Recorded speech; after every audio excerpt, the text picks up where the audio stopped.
Cartag delenga este. Urbe latericium evenit marmorem reliquit. Vini, vidi, vec.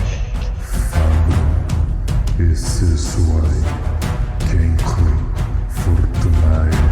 Ceterum, cenceo, Cartaginem, F. delendem.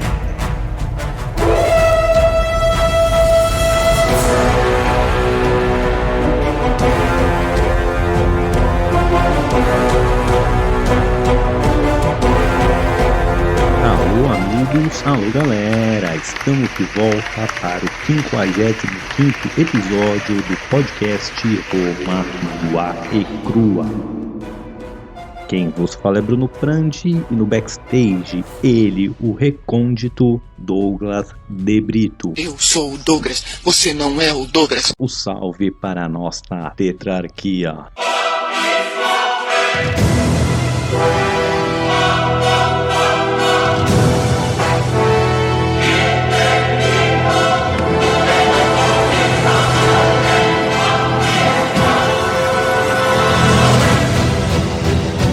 Imperator Maximus Nicolas Prandi, nossos Césares Lucas Prandi e César Casolari, e nosso primeiro senador Danilo de Oliveira.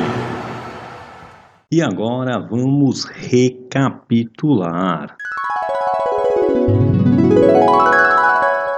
No episódio passado, vimos o fim da Primeira Guerra Mitridática, onde Sula vence, Mitrídates então pede arrego, pede pinico e cede os territórios tomados de Roma de volta e mais alguns a mais ali na Ásia. Sula então volta para a Itália e dá fim à Guerra Civil, porque Cinna tenta bloquear sua volta para Roma, mas já vai ser morto pelos seus próprios soldados, e chegando na Itália vai rolar várias batalhas dessa guerra civil sangrenta, mas no final Sula vai conseguir vencer a batalha do Portão da Colina com a ajuda do nosso grandioso Crasso também, que consegue então pôr para correr o flanco esquerdo do exército samnita e assim dando a vitória a Sula. E é aí que paramos no episódio passado. Vamos para o episódio de hoje. Novo registrati a Roma Nua e Crua. Te farei uma oferta irrecusável. Muito bem, o ano é 82 a.C. e Sula acaba de vez com a resistência e assume o controle da cidade. Ele vai aprisionar cerca de 12 mil populares no Campo de Marte ali em Roma, que estão suplicando pela sua vida, mas Sula não dá a menor bola e no dia seguinte executa 3 mil deles. Os gritos podiam ser ouvidos por toda Roma e deixa o Senado horrorizado. E era exatamente o que Sula queria, mandar mensagem: se opor, se ficar no meu caminho, vai ser torturado e morto, e a partir de agora é assim que é. Um dos cônsules do ano eleitos que lutaram contra o Sula consegue fugir para Sicília, e o outro era o filho do Mário, o Mário Júnior, o Marinho, que estava lá cercado em uma cidade. Quando ele sabe da vitória do Sula, Que merda, hein?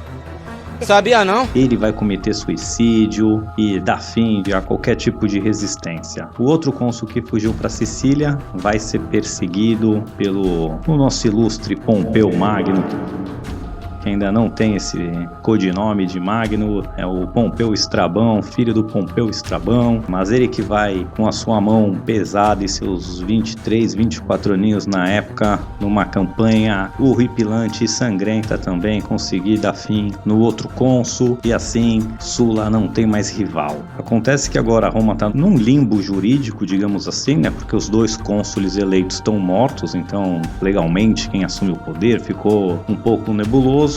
Mas isso vai ser logo corrigido, porque Sula vai, vamos chamar assim de obrigar, né? Mas pedir com muita vontade. Eu vou fazer uma oferta que ele não poderá recusar. O Senado lhe eleger ditador, mas não é qualquer ditador como vimos até agora nos nossos episódios, que era um cargo que estava ali baseado na lei, que o ditador era para casos de emergência, né? Para casos extremos, alguém receberia o controle total do Estado por 6 meses, prorrogáveis por mais 6 meses, mas era isso aí. Tá bom. O Sula não estava interessado em apenas 6 meses, então ele obriga, numa atitude inédita, o Senado ali a outorgar o título de ditador perpétuo.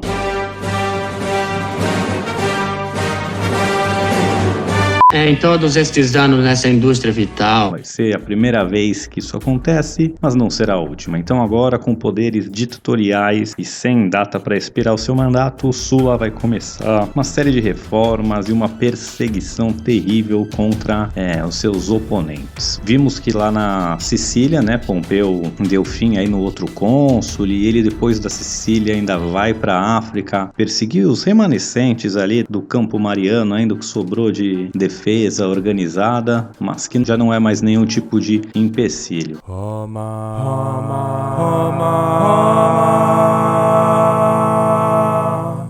Roma, nua e crua. Esse Pompeu Magno teve uma mão tão pesada na Sicília, né? Foi tão sangrento. O seu pai, o outro Pompeu Estrabão, ele ficou conhecido como Pompeu o Açougueiro durante a Guerra Social, né? E quando você tem um apelido de açougueiro, geralmente não é por uma boa causa, né? Fala-me, Nossa Senhora! E o pai, né? O Pompeu Estrabão, ele era uma pessoa tão odiosa que quando ele morre, os seus próprios soldados vão mutilar seu corpo e jogar bola com a sua cabeça, uma coisa terrível. Mas Pompeu Estrabão também, que vai se tornar o Pompeu Magno, Pompeu Filho, aí esse que teve a mão pesada na Sicília, ele vai basicamente assumir as tropas do pai, né? Por isso que ele tinha um exército e pôde até ajudar o Sula, mas ele não era odiado como o seu pai, né? Ele cresceu ali em acampamento militar, desde os 17 anos, lutava ao lado dos soldados do seu pai, era um soldado brilhante, um comandante brilhante, então ele tinha muito mais respeito das suas tropas, que também o endeusavam de certa forma, e ele vai conseguir aí acabar com tanta resistência na Sicília, no norte da África e também na Espanha. A resistência na Espanha vai durar cerca de 5 anos, com um tal de Quinto Centório. Esse cara era o último dos comandantes do Mariano, um cara brilhante. Basicamente conseguiu deixar a Espanha como uma província independente, autônoma. Ele aqui também foi responsável por romanizar a Espanha, que ainda era muito bárbaro, mas durante esses 5 anos que ele fica no controle, ele era tão bom general, tão bom governante. I'm sexy and I know it. Que ele realmente, apesar de estar quebrado com Roma, né, e ser um rebelde, ele romaniza muito a província da Espanha e vai facilitar muito a inclusão dela na República, no Império, que era uma pedra no sapato até então. Já era nominalmente anexada a Roma, porém as tribos lá, como já disse antes, viviam em guerra, em guerrilha contra os romanos, e depois do Centório ele vai dar uma acalmada. Quem vai vencer essa guerra também vai ser o Pompeu, que vai ser mandado para lá, só que ele não vai conseguir vencer o Quinto Sertório, e sim o seu subcomandante, que assassina o Quinto na miúda, e aí quando ele oferece batalha pro Pompeu, toma um belo pau. Mas, muito já do Pompeu, vamos voltar pra Sula. Então Sula é ditador perpétuo, tem controle total, e para aqueles que já conhecem um pouco mais de história ou filosofia, já ouviram falar de Maquiavel, aquele filósofo do medievo, que escreveu o livro O Príncipe. Nesse livro ele diz, né, que quando um novo príncipe, um novo governante assume o poder por golpe, por revolução ou por conquista, a primeira ordem do dia é eliminar toda e qualquer oposição, porque mais vale ter um banho de sangue inicial e depois governar pacificamente do que deixar, como posso dizer, centros de poder onde a oposição possa se juntar e esse governante então ter que ir cada vez ficando mais violento e não conseguir assim acalmar ou a bênção do povo para governar. Maquiavel dizia, o melhor é fazer o banho de sangue logo no começo, acabar com qualquer tipo de resistência e oposição, e depois o povo vai lembrar desse governante como um cara moderado, vai lembrar o que ele fez, né, ao longo do seu mandato, não do banho de sangue inicial. Essa gazela do satanás, eu tô bem arrumado mesmo. E Maquiavel se baseou em Sula quando ele escreveu, né, O Príncipe, principalmente essa parte do que fazer quando você chega ao poder por golpe, por revolução ou por conquista. Meu objetivo é a conquista! E vocês então perguntam, o que Sulla fez depois de assumir poderes ditatoriais absolutos? Bom, ele criou então as proscrições de Sulla, que era basicamente uma lista com 1.500 nomes que estava à mostra ali no fórum, e esses nomes eram inimigos do Estado e deviam ser executados sumariamente, né? Dentre esses 1.500 nomes iniciais aí, havia 80 senadores, 440 equestres e mais um monte de gente importante aí do campo dos marianos. Então essas pessoas deveriam ser executadas. Michael Francis Ritchie, do you renounce Satan?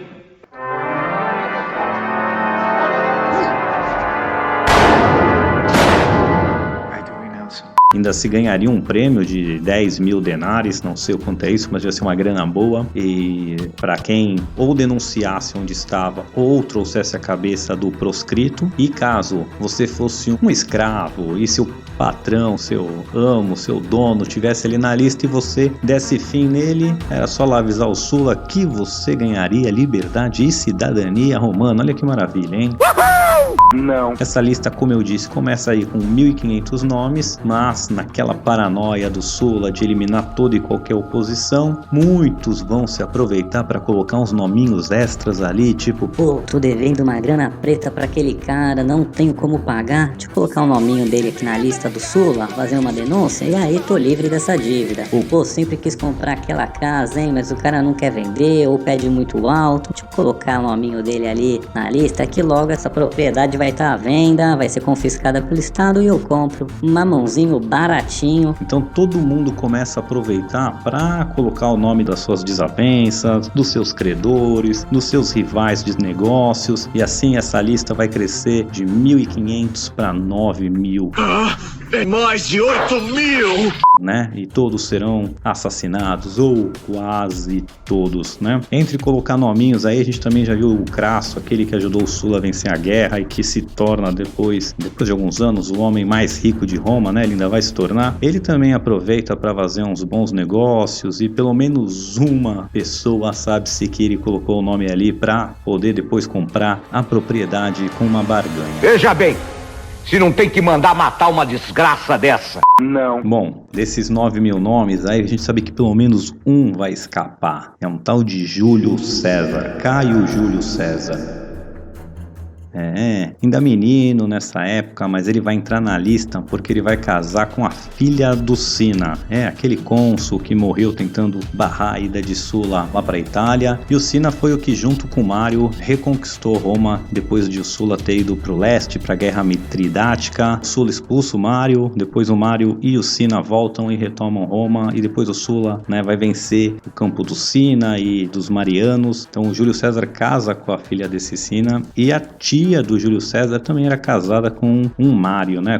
O Caio Mário mesmo. Então ele tinha alguma ligação. O Júlio César estava na lista, mas ele vai conseguir fugir, né? Faltou dizer também que, além de ganhar uma bela grana para quem denunciar, trazer morto ou denunciar onde está alguém que estava na lista, se você desse refúgio para alguém que estava na lista, era pena de morte. Mas Júlio César tinha bons contatos e ele consegue ir fugindo, se escondendo na casa de apoiadores de Sulla. Ele também tinha alguma ligação ali por parte da família que se ligava ao Sulla e conseguiu, entre apoiadores do Sulla, ficar fugindo de casa em casa, foi pro leste e, com o passar do tempo e a suplicância de vários dos seus apoiadores e vários dos seus conhecidos, Sulla vai tirar o nome do Júlio César da lista e deixar ele viver. Mas ele faz uma ressalva que ele via no Júlio César muitos e muitos Mários, né? Será uma profecia?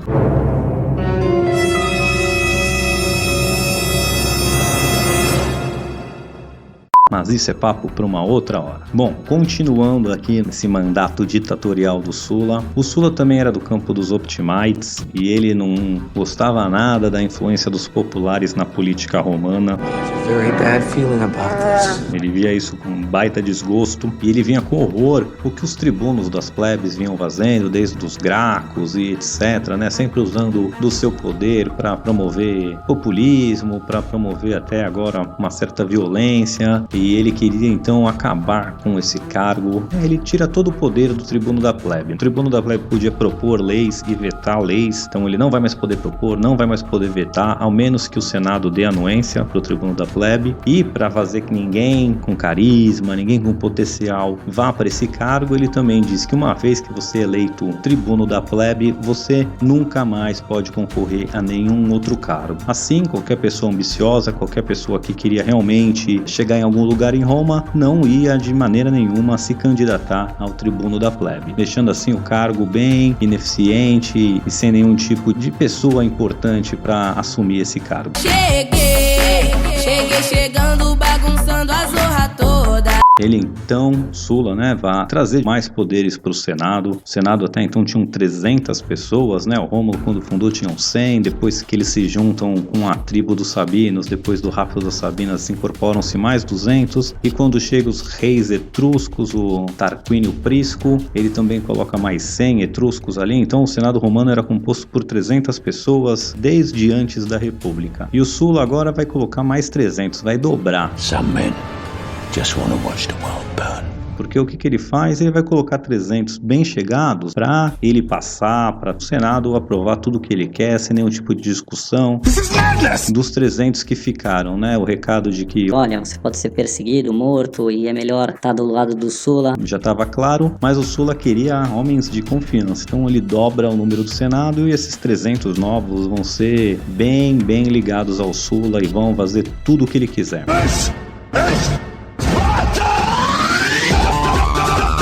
Não. O Sulla era um cara complicado e sabia que não ia durar para sempre. Ele não via com bons olhos a ideia de algum tirano dominar Roma como ele havia fazendo. Hipócritas! Então ele aproveita seu poder absoluto para fazer reformas no Estado para garantir que a República Romana sobreviva depois dele. Facciamo os nomes ingresso em Bruno Prandi Podcast Romano e Crua. Além dessa reforma do Senado, de tirar os poderes do tribuno, que eu já falei, ele também vai codificar o Cursus Honorum.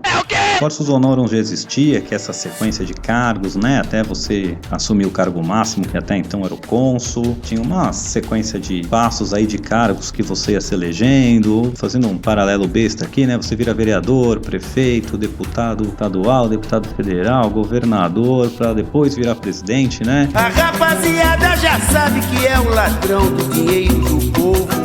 Isso não precisa ser assim no Brasil, nem precisava ser assim em Roma, né? Tinham os cargos, né? Tribuno militar, questor, edil, pretor, cônsul, mas isso não era uma obrigação você seguir cargo a cargo, passo a passo, né? Já era basicamente assim que ocorria, mas como a gente viu, às vezes isso era pulado, como a gente viu com o próprio Cipião africano, que vai ser eleito cônsul ainda muito jovem, pulando algumas etapas, e outros personagens aí que pulavam etapas e queriam concorrer logo para cônsul ou concorrer a outros cargos em sequência. Então o que o Sulla faz? Ele vai codificar, vai colocar em lei, vai escrever, né? Vai realmente criar uma lei que diz como deve ser o Cursus Honorum. Então o primeiro cargo que alguém poderia concorrer é de tribuno militar. Tribuno militar era basicamente, como posso dizer assim, uma função política dentro das legiões romanas. Você podia se candidatar a esse cargo com 20 anos e você então precisava ter 10 anos de serviço militar para poder concorrer ao segundo passo, que seria o questor. O cargo de questor era o cara que cuidava das instituições financeiras, tanto de Roma como da província. Quem fazia os pagamentos para os exércitos, supervisionava o tesouro e etc. Então, com 30 anos você podia concorrer a isso, e caso sobrevivesse a esse mundo cruel das finanças, né? Porque afinal toda treta política é por causa de dinheiro. Com dinheiro, tudo bem. Sem dinheiro, tudo mal. Se você sobrevivesse a isso, com 36 anos você ia poder concorrer a edil. Os edils eram os responsáveis pela infraestrutura, pela comida, água, as ruas, esgoto e também pelos jogos públicos, né? Então, os public games, os jogos dos gladiadores, e assim que você ficava famoso, promovendo jogos de altíssimo nível. Porém, esses jogos custavam uma fortuna e era muito normal as pessoas tentando se promover, acabavam entrando em dívida. A gente vai ver isso muito junto com o Júlio César, que vivia endividado por querer se promover, querer comprar apoio político, fazer jogos, etc. Se você passasse aí do Idil e ainda tivesse dinheiro para continuar se candidatando, você aos 39 podia se candidatar a pretor, né? Os pretores basicamente eram os juízes, quem tomava conta do sistema judicial romano, e ele também podia liderar exército, podia liderar as províncias, né? E seria, como posso dizer assim, o vice-cônsul. Na ausência do cônsul, o pretor é quem tinha imperium e ele que tinha a voz final. E por último, com 42 anos, você poderia concorrer então ao cargo de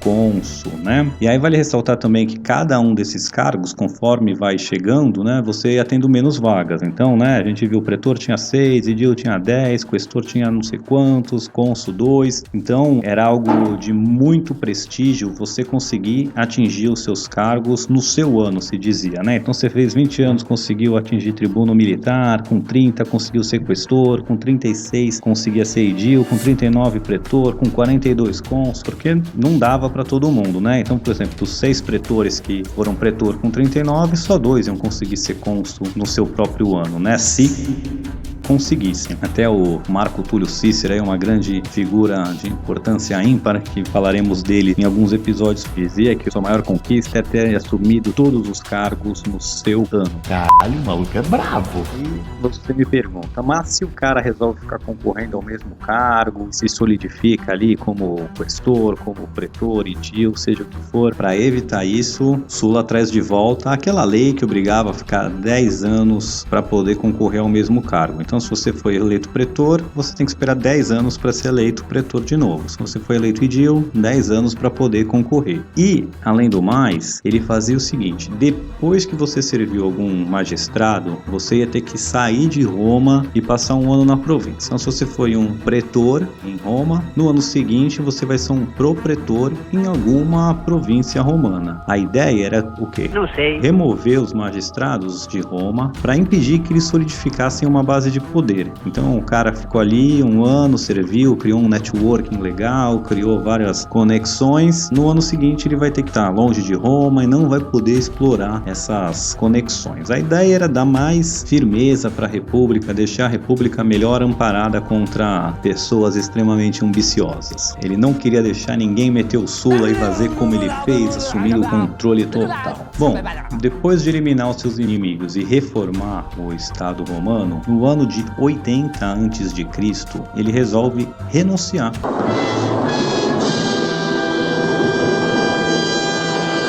Ele vai meter o Cincinnato e vai renunciar ao cargo de ditador perpétuo. Porém, no ano seguinte, ele ainda vai concorrer a cônsul e, claro, vai ser eleito, né? É mesmo!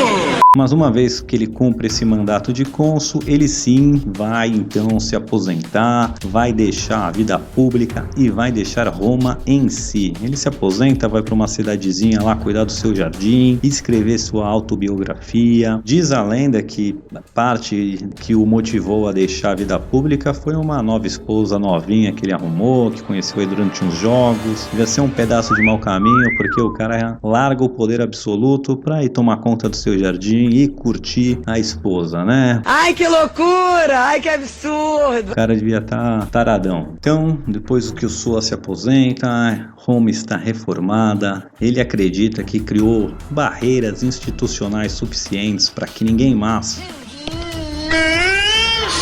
faça o que ele fez, para que ninguém mais assuma o poder completo de Roma ou force o seu mandato na espada e não na eleição, né? Porém, veremos que isso não vai ser bem assim, e até esse tal de Júlio César aí que escapou dele vai fazer comentários, vai tirar sarro do Sulla, da sua inocência, achar que ele ia ser o primeiro e único ditador perpétuo. Sabe de nada, inocente! E como ele pode ser tão idiota de largar o poder e tal. O Pompeu, que a gente viu, né, que ajudou o Sulla aí, tomando assistência Sicília, de volta à Espanha. Ele na Sicília foi tão brutal, né, que os locais lá, os cidadãos locais, vão reclamar com ele, falando: cara, o que você tá fazendo é barbarismo, o que você tá fazendo é completamente ilegal. E a resposta do Pompeu vai ser: por que vocês vêm citar lei pra nós que temos espadas? Vocês não percebem que a lei pra nós não vale nada? Ou algo desse gênero, né? Mas esse Pompeu vai ser o que vai estar defendendo a República daqui 30 anos numa nova guerra civil, né? Com outro tal de Júlio César aí. Parece que o jogo virou, não é mesmo? Não. Então, pra tu ver que o defensor da República é o cara que fala: não me citem leis se eu tenho a espada. Isso mostra que a República Romana já não estava tão de pé quanto Sulla acreditava que havia deixado. Mamma mia! É Bruno! No podcast Roma nua e crua. E pra terminar, Sulla, quando morre, ele deixa na sua lápide, vi algumas versões diferentes, né, mas nunca houve melhor amigo ou pior inimigo. É uma das traduções da sua lápide aí que eu vi. Não existe nenhum amigo ou inimigo que eu não tenha recompensado completamente, né, seja por um amigo ele deu alguma coisa, se for um inimigo a morte, né, ou algo do gênero. No greater friend, no worse enemy. Então esse foi o Sulla, pessoal. A República Romana tá de pé, mas não tá muito bem, né? Mais ou menos, mais ou menos, mais ou menos. A gente já viu que a brincadeira de levar seu exército para Roma e conseguir poder absoluto é possível, e uma vez que alguém aperta start, na brincadeira não para mais, e é isso que eu aqui humildemente considero que é o fim da República Romana de vez. Ela ainda vai capengar por alguns anos, mas estará em guerra civil. Logo logo estarão romanos matando romanos para ver quem vai ser o bom da boca, o único, o completo, o imperador romano. Beleza, pessoal? Então Sulla morre em 78 a.C. O episódio de hoje ficamos por aqui. Semana que vem veremos um pouco mais de Pompeu, de Crasso, veremos a guerra servil com o Espartaco. Então fique com a gente e até!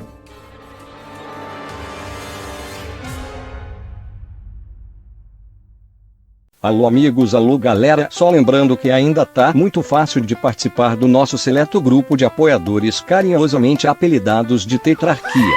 Você que gostaria de contribuir com este humilde podcast, por favor entre no link que está na descrição para visitar a nossa página do Padrim. Lá contém todas as informações necessárias e você poderá deixar seu nome registrado para sempre na história da educação brasileira. Vem!